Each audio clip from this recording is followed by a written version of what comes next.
Portuguese capital Lisbon lies on the western Iberia Peninsula, where the Tagus River meets the Atlantic Ocean. Settled almost 3,000 years ago, the city predates Rome, Paris, and London by centuries and possesses an epic narrative to match.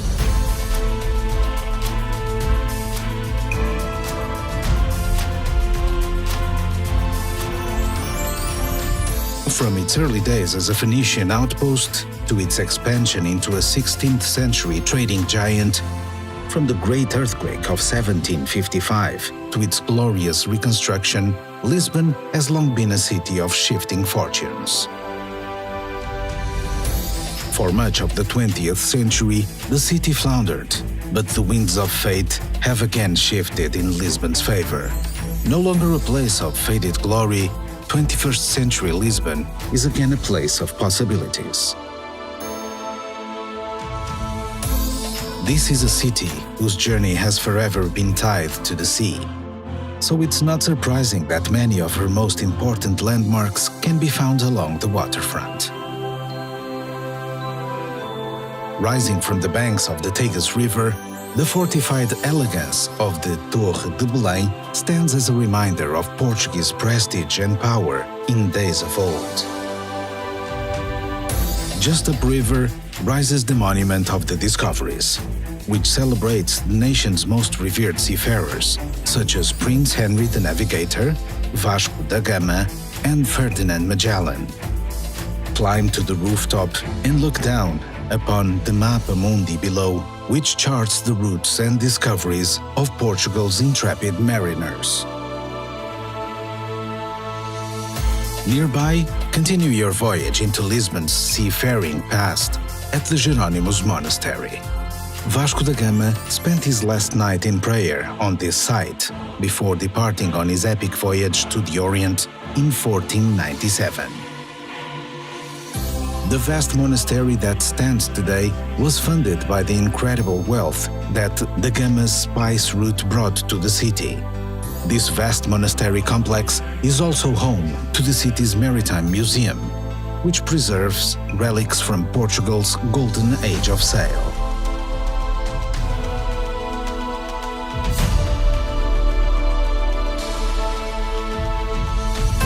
In the early 1800s, Portugal's rulers forced the resident monks to vacate their beloved monastery. Destitute, the monks sold a prized possession, their secret egg tart recipe. 5 generations later, the neighboring Belém patisserie serves over 20,000 pastéis de nata to sweet-toothed devotees each day. And the recipe remains a guarded secret to this day. Once you've stocked up to the world's finest pastel de nata, set sail to the newest horizon in creativity at the Museum of Art, Architecture and Technology.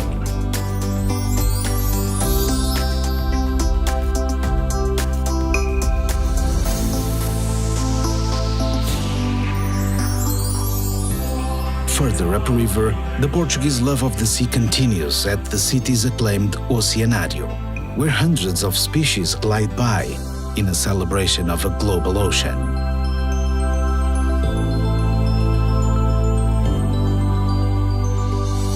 From here, climb aboard the cable car and glide upriver again for bird's-eye views of the city and the 11-mile-long Ponte Vasco da Gama, the longest bridge in Europe. The waterfront is also where you'll find the city's grand gateway, Praça do Comércio.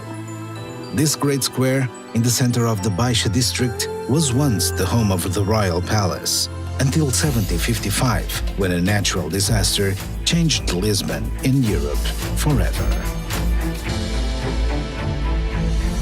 At the Lisbon Story Center, feel the devastating tremors of that 6-minute earthquake and the terror of the tsunami and 5-day firestorm that followed. The earthquake obliterated 85% of the city. But with calamity came opportunity. Within a year, the rebuilding of Lisbon was well underway. Wide avenues replaced the medieval rabbit warrens of old. and a new style of elegant, earthquake-resistant architecture was born, Pombalin. The earthquake also shook the city free from the religious dogma of old, and from its cracks came the fresh new shoots of the Enlightenment. Pass beneath the triumphal arch, crowned with a figure of glory, valor, and genius, a tribute to the city's swift reconstruction. Then, simply drift down Rua Augusta and into another of Lisbon's great squares, the Rossio. If Praça do Comércio is the city's gateway, the Rossio is its heart. Since the Middle Ages, Lisbon's citizens have gathered here for bullfighting and celebrations. Today, it's the perfect place to relax by the cool of its fountains and on the waves of its patterned pavement. Lisbon belongs to that club of great cities, which are defined by 7 hills. So, wherever you roam, eventually you will find yourself going up to take in the views. Luckily, Lisboetas have come up with some innovative solutions to save their legs on hot summer days. From the lower town, ride the Elevador de Santa Justa to the Bairro Alto district.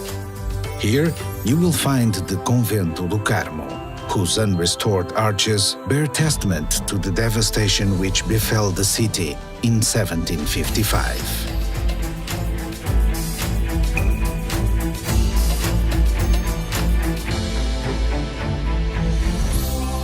Climb aboard Tram 28, which passes some of the city's most iconic sites. Then, from Portas do Sol, make the climb to Castelo of St. Jorge. From high on the battlements of this 11th century Moorish citadel, the red-tiled roofs of Lisbon spread out before you, stepping down to the lower town and the blue Tagus beyond.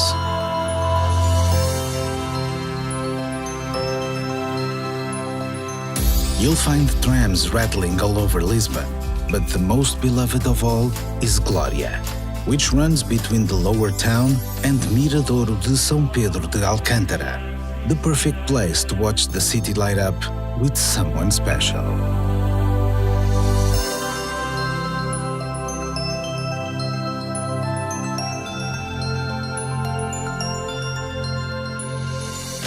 Although the great earthquake reduced much of Lisbon to rubble and ash, the ancient suburb of Alfama was spared. Lose yourself amid the ancient cobblestones and steps, where cafes, bars, and artisan shops have taken residence in the dockworkers' homes of old.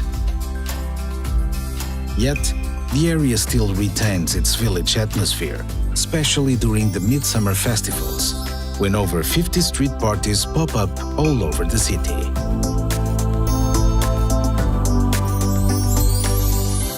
The Alfama is home to the Romanesque towers of Lisbon's cathedral, whose walls date back to the Second Crusade, when the city was liberated from the Moors.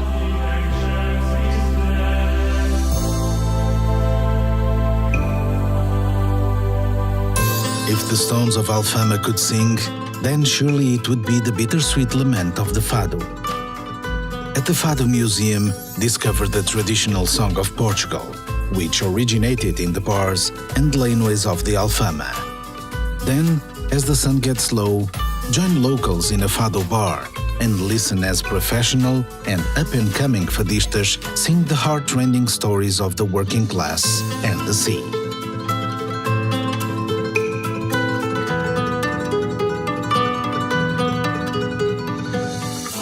Lisbon's walls may not sing, but the tiles which adorn them possess a music of their own. First introduced by the Arabs, over the centuries the Portuguese have made the art of azulejo their own. Housed in a former convent, the National Azulejo Museum celebrates the evolution of Portugal's tilecraft across the centuries, from the biblical tales of old to the new frontiers of tile design.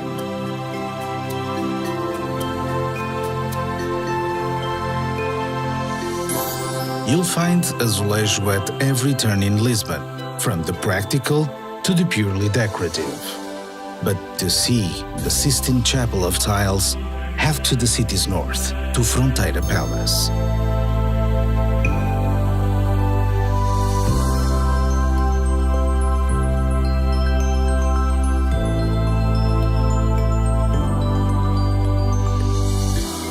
Just to the east, at the Calouste Gulbenkian Museum, you'll find another of the world's great collections.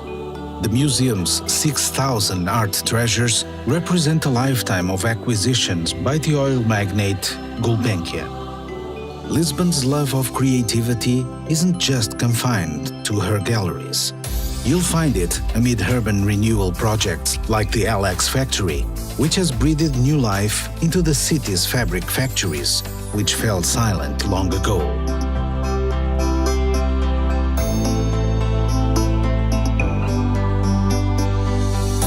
You'll find creativity on the communal tables of the Mercado da Ribeira, where some of the city's most innovative chefs and brewers reinterpret age-old traditions.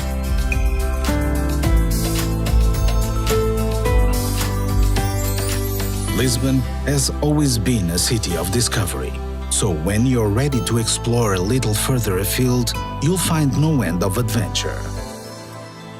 Less than 20 miles west of the city is Cascais, an ancient fishing village that was woken from its slumber when Lisbon's nobility discovered its golden bays in the late 1800s.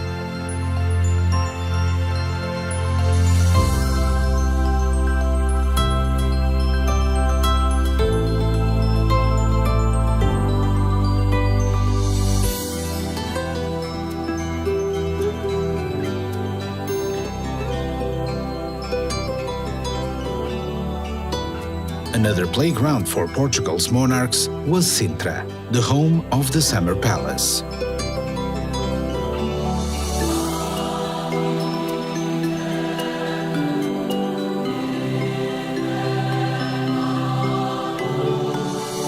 A half-hour drive to the northwest of Lisbon, Sintra is more than a weekend destination.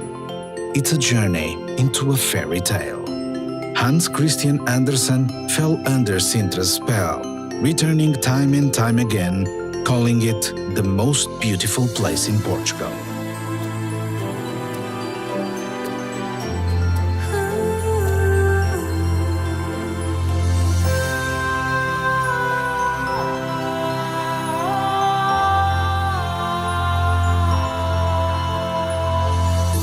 From Sintra, it's just a short drive to the incredible coastline of the Sintra-Cascais Natural Park. Spend a few days exploring some of Europe's most beautiful beaches, such as Praia das Maçãs, named after the apples which floated downriver from the nearby orchards and washed up upon its sands. From here, venture southward and explore the remote beaches of Adraga and Ursa, where the Atlantic waves have carved a dramatic coastline straight from Homer's Odyssey.